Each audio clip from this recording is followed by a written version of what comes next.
नमस्कार कामगार वर्गानो, आता आपल्यासाठी एक चांगली बातमी समोर आलेली आहे।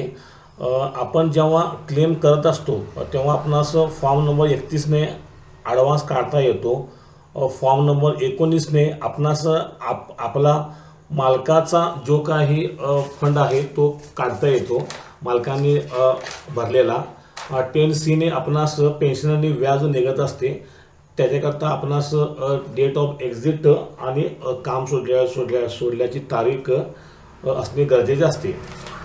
आणि 10D आपणास पेन्शन अप्लाय करता येत होती। तर हे 2.0 पोर्टल होते। 3.0 पोर्टलमध्ये बरेचसे बदल झाले आहेत। ते बघण्याकरता इथे आपण आपला UN नंबर टाकून घ्यायचा आहे आणि इथे आपला पासवर्ड टाकून लॉग इन करून घ्यायचं आहे। तर कामगार वर्गानो, आज आपण ह्या व्हिडिओमध्ये बघणार आहोत की अगोदर जी काही आपणास पेन्शन अप्लाय करायची होती, 10D फॉर्मने आपणास पेन्शन अप्लाय करते। त्याच्यासाठी आपली सर्व्हिस ही 10 वर्षाच्या वर एका UN नंबरवरती होणे गरजेचे आहे।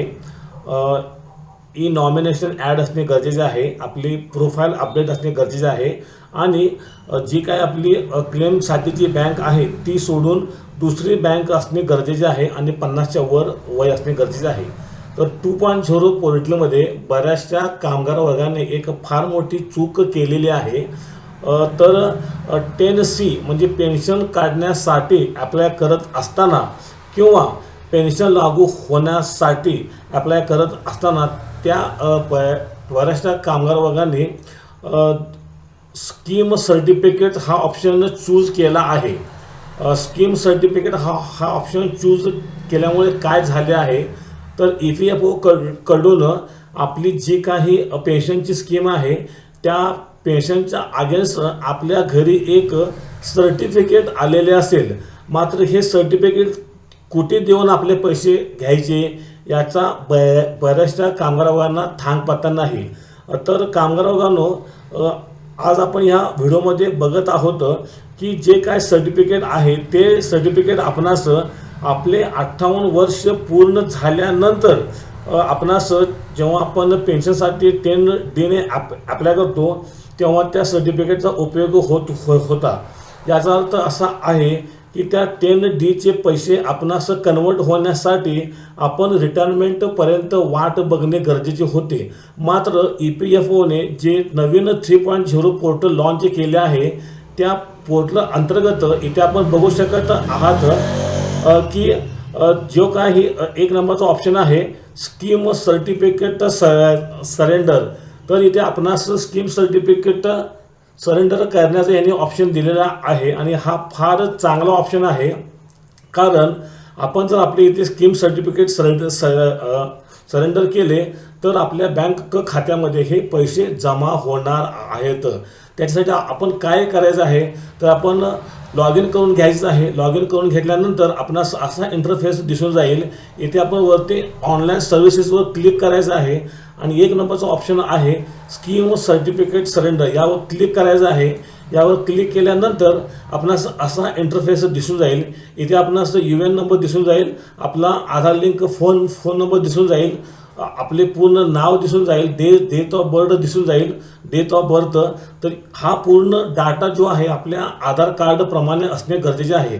इथे खाली आपले मेंबर डिटेल दिसून जाईल, हे आपण पूर्णपणे चेक करून घ्यायचं आहे।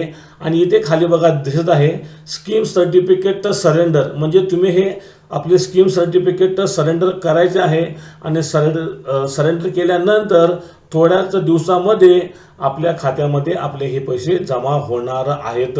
इथे आपण आपला स्कीम सर्टिफिकेट नंबर टाकायचा आहे। इथे आपला जो काही करंट ॲक्टिव्ह म्हणजे आपण ज्या कंपनीमध्ये काम करत आहात तो आपला मेंबर ID टाकायचा आहे।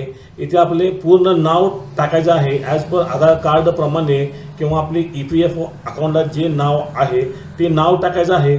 इथे आपण जेंडर सिलेक्ट करायचे आहे आणि इथे आपली DOB डेट ऑफ बर्थ टाकून ॲड म्हणायचं आहे। ॲड म्हटल्यानंतर आपले स्कीम सर्टिफिकेट इथं सरेंडरसाठी ॲड होणार आहे आणि इथे आपण कन्सल्ट द्यायचं आहे आणि कन्सर्ट दिल्यानंतर आपण इथे गेट OTP म्हणायचं आहे. आपल्या आधार कार्डला जो फोन नंबर लिंक आहे त्यावर एक OTP येणार आहे आणि तो OTP टाकल्यानंतर आपले सर्टिफिकेट हे सरेंडर होऊन जाणार आहे आणि थोड्याच दिवसामध्ये जे काही आपल्या स्कीम सर्टिफिकेटची अमाऊंट असेल ती आपल्या खात्यावर जमा होणार आहे. तर हा जो काही बदल आहे EPFO 3.0 पोर्टलला आलेला आहे. आता आपणास स्कीम सर्टिफिकेटचे पैसे मिळवण्यासाठी 18 वर्ष होण्याची किंवा रिटायरमेंट होण्याची वाट बघावी लागणार नाही. हे अतिशय चांगले फीचर आहे आणि ह्या फीचरनुसार बिफोर 58 म्हणजे आपल्या रिटायरमेंटच्या वयाच्या अगोदर स्कीम सर्टिफिकेटचे पैसे हे आपल्या खात्यामध्ये जमा होणार आहेत.